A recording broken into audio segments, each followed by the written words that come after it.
وقال موسیٰ، اور موسیٰ علیہ السلام نے عرض کی اپنے رب کے حضور، ربنا انک آتیت فرعون وملأہ، اے بے شک میرے رب، ہمارے رب، تو نے عطا کیا فرعون کو اور اس کے سرداروں کو زینتا و اموالا، دنیا کا جو سامان ہے، آرائش ہے اور مال، فی الحیات الدنیا، دنیا کی زندگی میں، ربنا لیضلوا عن سبیلک، یہ اس لیے کہ اے ہمارے رب یہ لوگوں کو گمراہ کرتے پھریں۔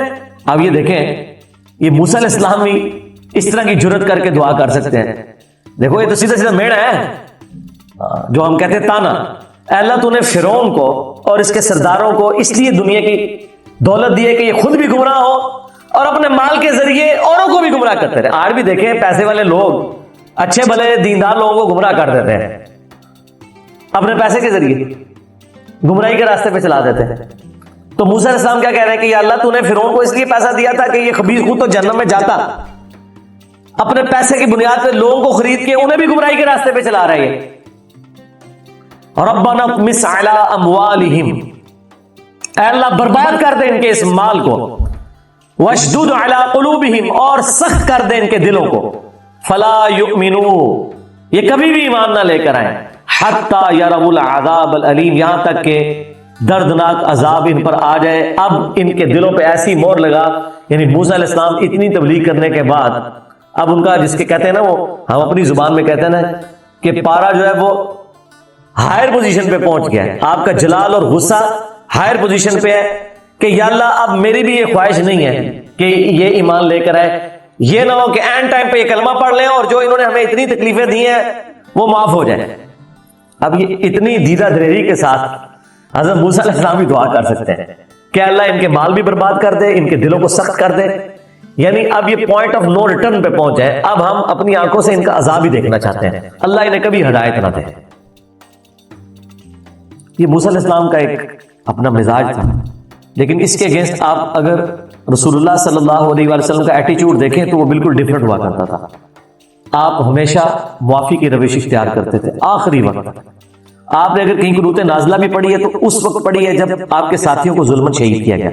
اپنی ذات کے اعتبار سے آپ نے ہمیشہ معافی اور درگزر کی روش اختیار کی ہے، حتیٰ کہ وہ جو تفصیلی واقعہ آیا ہے صحیح مسلم کے اندر، طائف کے موقع پر آپ کی مبارک جوتیاں بھی خون سے بھر گئیں، جو آپ کے پیچھے اوباش لڑکے لگا دیے گئے تھے، پتھر مارتے تھے، اور بلکہ حدیث بخاری مسلم دونوں میں پہاڑوں کا فرشتہ آیا، اس نے کہا کہ مجھے اللہ نے بھیجا، آپ اجازت دیں تو میں طائف کی وادی کو دو پہاڑوں کے درمیان مسل کے رکھ دوں۔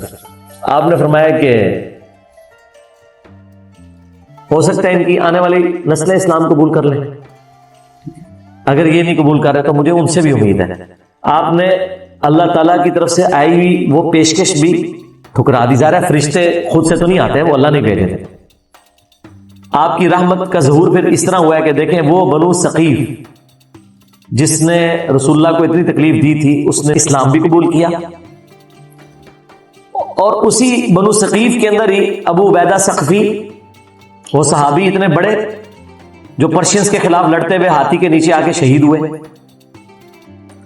اور عراق کا کافی حصہ انہی کے ذریعے فتح ہوا، اور پھر ان کا بیٹا مختار بن ابو عبیدہ ثقفی، اس نے قاتلین حسین سے انتقام لیا، وہ بنو ثقیف سے ہی تھا۔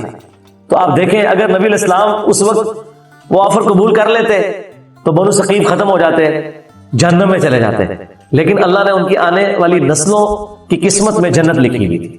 تو جب موسیٰ علیہ السلام نے یہ دعا کی نا کہ یا اللہ نہ اب انہیں ہدایت ملے، ان کے دلوں کے اوپر مور لگا دے، ان کا مال برباد کر دے، اب بس عذاب ہی ہے دیکھیں۔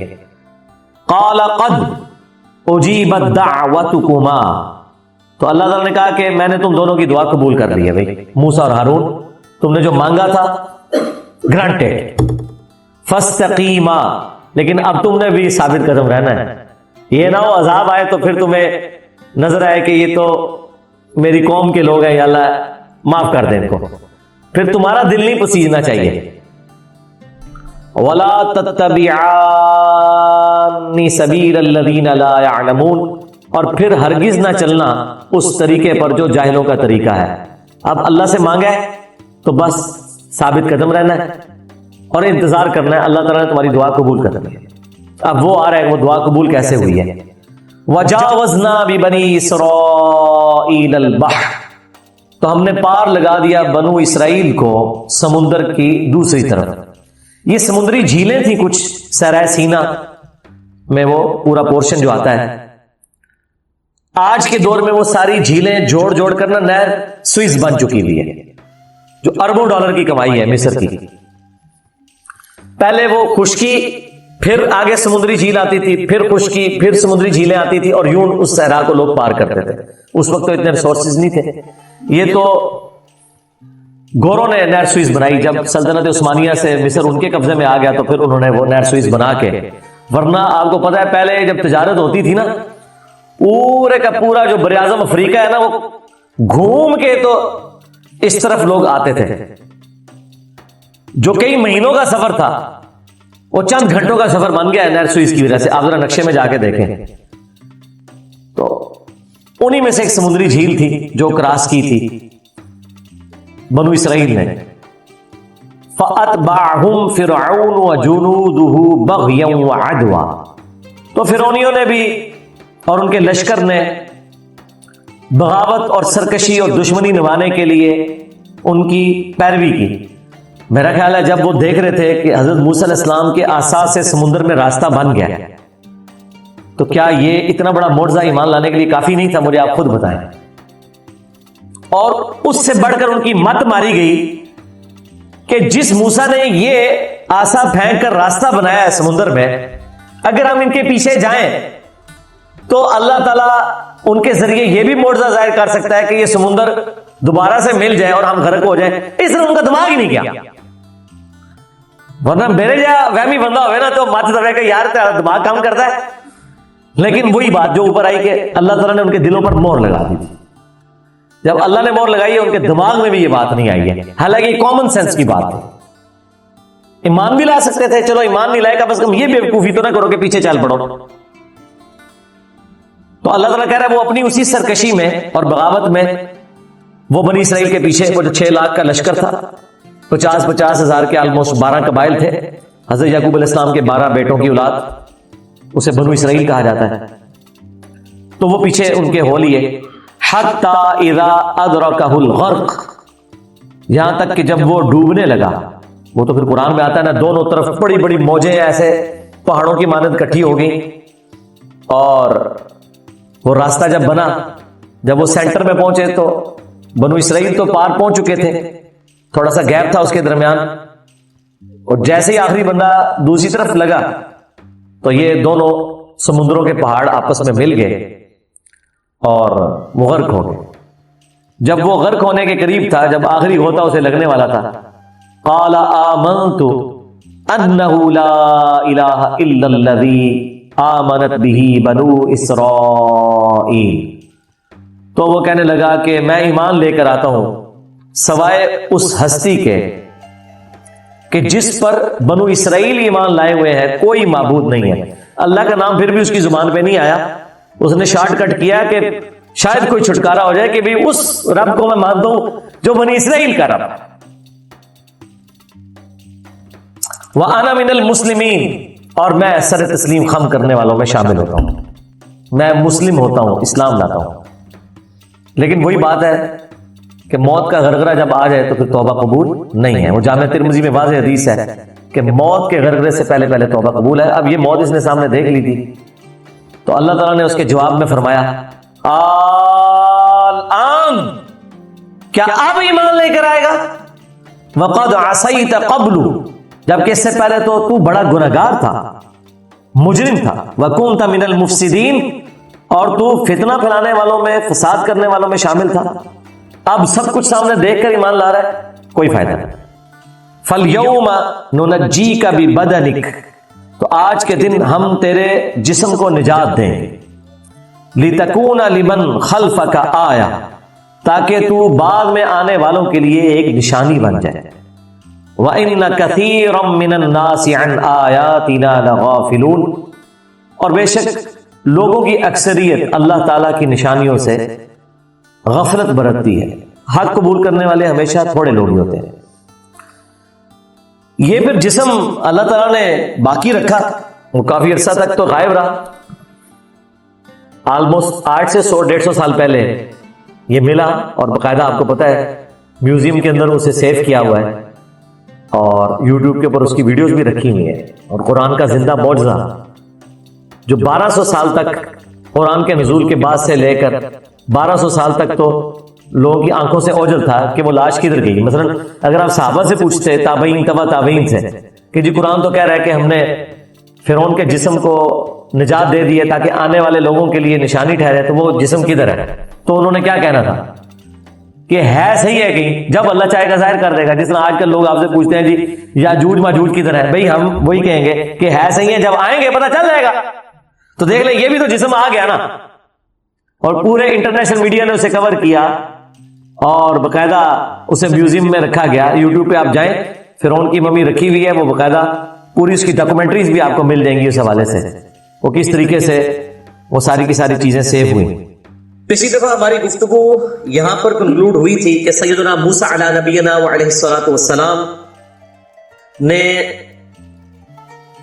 سیدنا شعیب رضی اللہ تعالیٰ عنہ علیہ السلام، جو کہ پیغمبر نہیں بلکہ کوئی اور پرسنالٹی ہے شعیب علیہ السلام کے نام سے، ان کے ساتھ یہ بات طے کر لی تھی کہ اگر میں آپ کے جو کھیتی باڑی والے معاملات ہیں پلس جانوروں کو پالنے والا معاملہ اور ان کی خدمت کرنے والا ایشو، یہ سب کے سب ایشوز اگر 8 سال تک میں آپ کی خدمت کروں تو اس حق مہر کے عوض آپ میرا نکاح جو ہے وہ اپنی ایک بیٹی کے ساتھ کر دیں گے. یہ آفر ان کی طرف سے تھی، حضرت موسیٰ علیہ السلام نے قبول کر لی اور انہوں نے اللہ تعالیٰ کو اس پر گواہ کیا. اب اس میں یہ ڈیٹیل نہیں آئی ہے کہ یہ نکاح جو ہے وہ 8 سال خدمت پوری کرنے کے بعد ہوا یا پہلے ہوا اور بعد میں خدمت پوری کی گئی، کیونکہ قرآن کا یہ موضوع نہیں ہے. اصل مقصد جو ہے وہ انبیاء کرام علیہ السلام کی بایوگرافی سے یہ سبق حاصل کرنا ہے کہ انہوں نے دعوت توحید کے لیے کیا کیا تکالیف اٹھائی ہیں، یہ اصل مقصد ہے. بہرحال یہ 8 یا 10 سال کا جو عرصہ تھا، دونوں میں سے ایک بھی وہ پورا کر دیتے تو ان کا یہ نکاح والا معاملہ، اس کے عوض جو حق مہر ہے وہ پورا ہو جاتا. اب لگتا یہی ہے کہ انہوں نے یہ 10 سال پورے کیے ہیں اور پھر وہ اپنی زوجہ کو، اپنی بیوی کو لے کر وہاں سے نکلے گئے. یہاں سے ایک وہ جو گھر داماد والا ایک کانسیپٹ ہے جو ہمارے معاشرے میں برا سمجھا جاتا ہے، اس کی بھی نفی ہوگی کہ موسیٰ علیہ السلام نے اپنے سسر کی کھیتی باڑی اور ان کے جانوروں کی خدمت کے عوض، اس حق مہر کے عوض جو ہے وہ ان کی بیٹی کے ساتھ نکاح کیا، اور اس میں کوئی برائی والا معاملہ نہیں ہے. بہرحال وہ آپ اپنی بیوی کو لے کر وہاں سے نکلے ہیں اور اسی کا ذکر سورۃ القصص کی آیت نمبر 29 سے آنورڈ. فلما قضى موسى الاجل، اور جب موسیٰ علیہ السلام نے اپنی مقررہ مدت پوری کر دی، وصار بأهله آنس من جانب الطور نارا، تو وہ اپنی بیوی کو وہاں سے لے کر چلے تو انہوں نے طور کی ایک جانب آگ دیکھی، یعنی کوہ طور کی ایک جانب انہوں نے آگ دیکھی. قال لأهلهم كثوا إني آنست نارا لعلي آتيكم منها بخبر، تو انہوں نے اپنی بیوی سے کہا کہ تم یہیں پر ٹھہری رہو، میں نے آگ دیکھی ہے، میں اس آگ کے پاس جاتا ہوں، شاید کوئی خبر لے کر آؤں. او جذوۃ من النار، یا آگ میں سے کوئی چنگاری لے کر آ جاؤں، لعلکم تصطلون، تاکہ تم اسے تاپ سکو. یعنی ظاہر کو سردی کا موسم ہوگا، ویسے بھی ریگستانی علاقوں میں رات کے وقت کافی ٹھنڈ ہو جاتی ہے، تو وہ آگ سینکنے کے لیے چنگاری، انہوں نے، ان کو لگا کہ یہ آگ روشن ہے تو وہاں سے میں چنگاری لے آؤں یا کوئی خبر لے کر آؤں، کیونکہ ایسے بیابان راستے میں کہیں پر آگ کا جلا ہونا یا کہیں پر خیمے کا لگا ہونا اس بات کی نشاندہی ہوتا ہے کہ وہاں پہ کوئی آبادی موجود ہے. اور ظاہر ہے کہ جب اس طرح بیابان راستے میں سفر کے دوران کہیں پر آبادی مل جائے تو اس میں بڑی ڈھارس ہوتی ہے ایسے شخص کے لیے جو اس طریقے سے غریب الوطنی میں سفر کر رہا ہو. تو انہوں نے کہا میں نے آگ دیکھی ہے، میں وہاں سے کوئی خبر لے آتا ہوں یا پھر آگ لے آتا ہوں. اس وقت ظاہر ماچس والا معاملہ، اس طرح کی چیزیں نہیں تھی، آگ بڑی مشکل سے پتھروں کے ساتھ جلائی جاتی تھی چنگاری کے ذریعے. تو بڑا آسان طریقہ یہی ہوتا تھا کہ کہیں پر آلریڈی آگ جل رہی ہو تو اس میں سے تھوڑی سی آگ لے لی جائے. جیسا کہ آج بھی کافی عرصہ پہلے تک تو تھا، آج کل مجھے نہیں پتا، گاؤں ایریا میں لوگ جو ہے وہ حکا جلانے کے لیے یا اسی طریقے سے اپنے تندور کو تاپنے کے لیے پڑوسیوں سے آگ ادھاری مانگ لیا کرتے تھے. یعنی وہ ادھاری کیا ہوتی تھی، وہ فری دی جاتی تھی. تو اب تو خیر وہ ماچس اور پیٹرول، مٹی کا تیل، ان چیزوں کی وجہ سے بڑی آسانی ہو گئی ہے. پہلے تو یہ چیزیں نہیں تھی. مٹی کا تیل اور پیٹرول بھی ابھی 300 سال مکمل نہیں ہوئے انسانوں نے اس کو جو ڈسکور کیا ہے. پہلا جو تیل کا کنواں ہے وہ 1748 عیسوی میں، یعنی ابھی 2048 نہیں آیا، اب 2017 چل رہا ہے.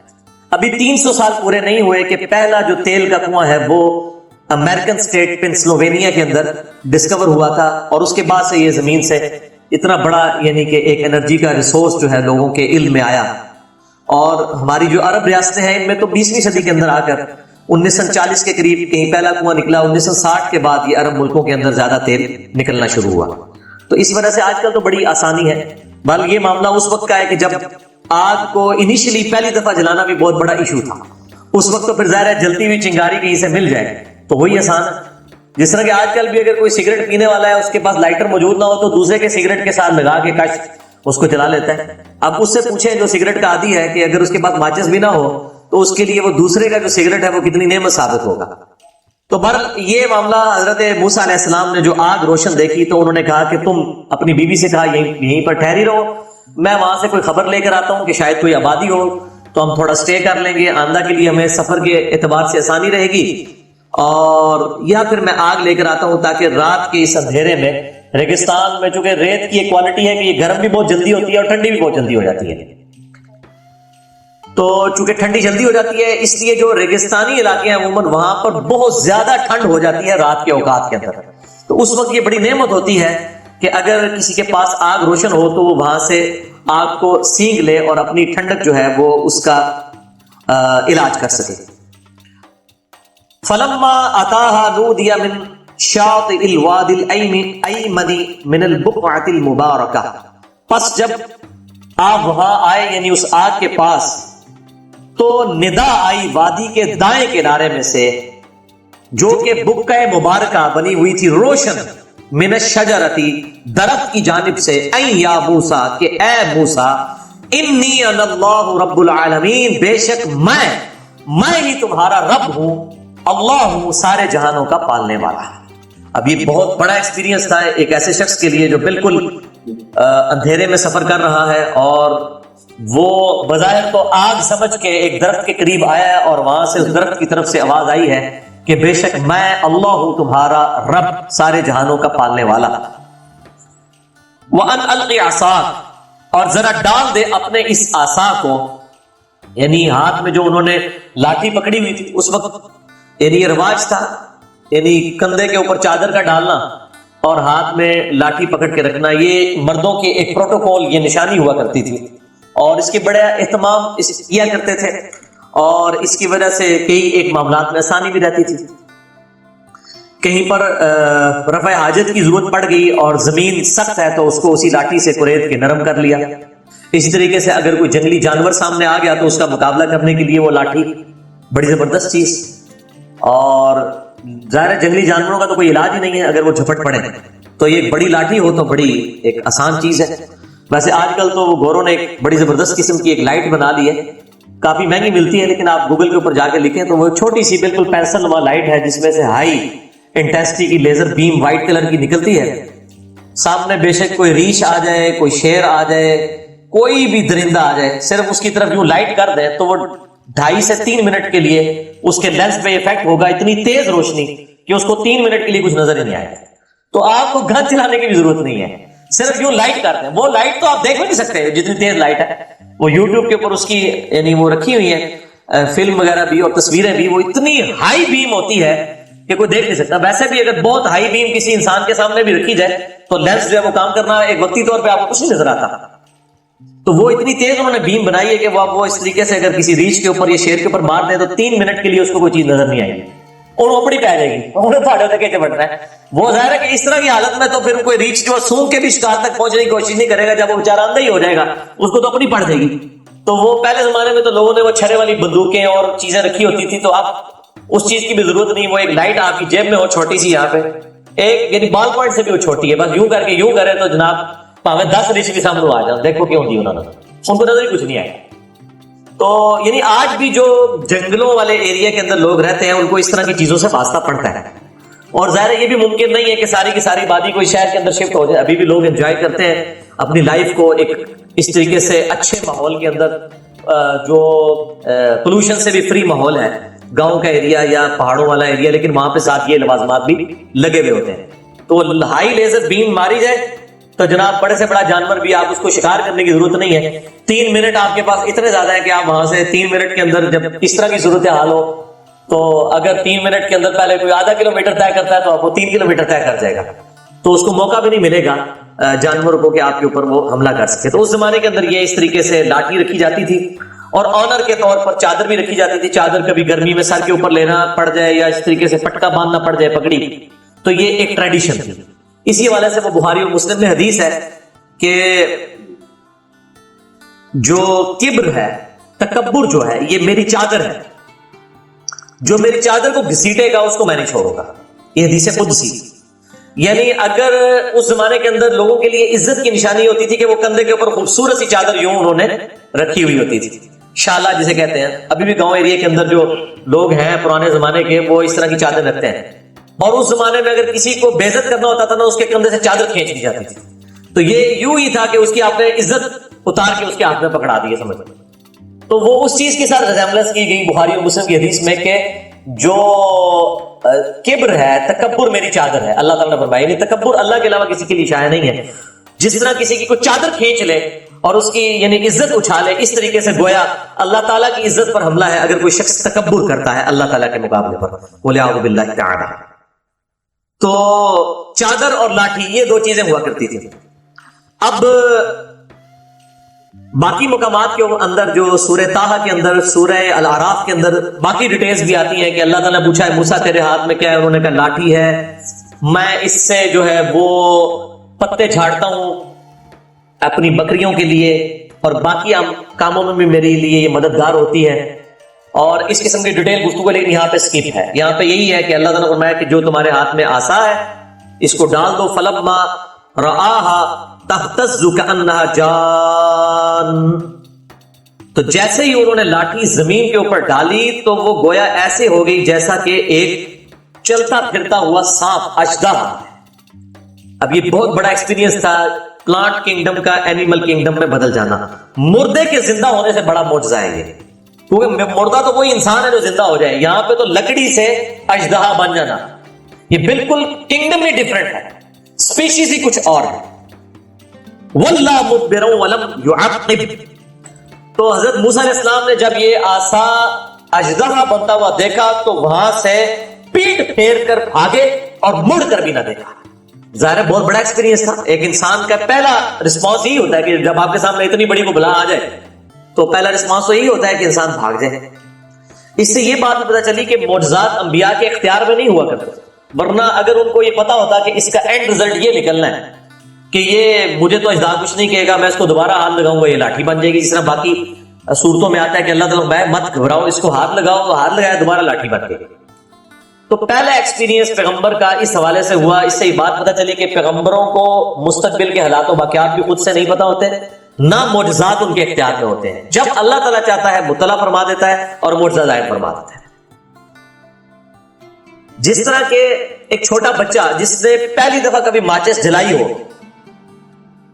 پہلی دفعہ, تو آپ کو پتا ہے بچہ گھبرا جاتا ہے ایک دم جب شعلہ نکلتا ہے, کیونکہ اس کا زندگی کا پہلا ایکسپیرینس ہوتا ہے. لیکن اس کے بعد جتنی بار مرضی ماچس جلائی جائے اس کو برا فیل ہی نہیں ہوتا, نہ وہ گھبراتا ہے, کیونکہ وہ اس فزیکل فینومین آف نیچر سے واقف ہو جاتا ہے, اس ایکسپیرینس سے, اس تجربے سے بار بار گزر کے. پیغمبروں کا بھی یہی معاملہ ہے کہ وہ ان کے اپنے اختیار میں نہیں ہوتا, لیکن جب اللہ تعالیٰ اس طرح کے معاملات ان کو عطا فرما دیتا ہے اس کے بعد ان کے لیے آسانی رہتی ہے, اور آسانی بھی اتنی جتنی کہ اللہ تعالیٰ ان کو ارشاد فرماتا ہے. اب جادوگروں کا پھر معاملہ ہوا. مسئلہ نمبر 140 میں نے ڈیٹیل سے بتایا, سورہ طٰہٰ کے اندر ہے. یہاں پہ جادوگروں والا واقعہ سکپ ہے, وہ بڑا ڈیٹیل واقعہ ہے.